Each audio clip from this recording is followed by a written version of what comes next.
Ili kurejesha huduma katika miradi ya halmashauri iliyoharibiwa, timu ya management ya halmashauri kwa maana CMT ilifanya tathmini ya uharibifu na kukubaliana kubadilisha matumizi ya fedha kwa baadhi ya miradi ili zikajenge miradi iliyoharibiwa kama ifuatavyo. CMT iliamua kiasi cha shilingi milioni 500 ambacho kilipangwa kutumika katika ujenzi wa kitega uchumi kwenye mpango wa CSR 2025 Nzera kielekezwe kwenda kufanya ujenzi wa shule ya sekondari Shigongo. Namba 2, kiasi cha shilingi milioni 200 ambacho kilipangwa kutumika katika uwezeshaji wa wananchi kuwapatia mikopo kimeelekezwa kwenye kufanya ukarabati wa jengo la soko la dhahabu Katoro. Namba 3, kiasi cha shilingi milioni 50 cha mapato ya ndani kilichokuwa kimepangwa kwenda kwenye ukamilishaji wa vyumba 5 vya madarasa katika shule ya msingi Rudete kimeelekezwa kwenda kufanya ujenzi wa ofisi ya kata ya Rudete. 4, kiasi cha shilingi milioni 100 cha mapato ya ndani kilichokuwa kimepangwa kwenda kufanya ujenzi wa maegesho ya Katoro kimeelekezwa kufanya yafuatayo.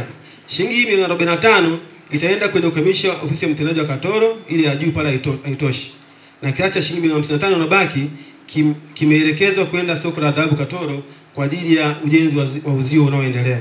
Mheshimiwa Mwenyekiti, namba 5, CMT iliamua shilingi milioni 7,500 kutoka kwenye kifungu cha zawadi kwa watumishi hodari kitolewe kwenda kwa watumishi watatu ambao nyumba zao zilichomwa kwenye zile vurugu Katoro. Kiasi hiki cha hela kitarudishwa kwenye bajeti baada ya mwezi wa 12 kwa maana ya reallocation. Kwa kweli tuwape pole sana waheshimiwa madiwani ambao wako kwenye yale maeneo, lakini tuwaombe waheshimiwa madiwani muwe na moyo mkuu, lakini vile vile muwe wazazi, muendelee kuwafariji.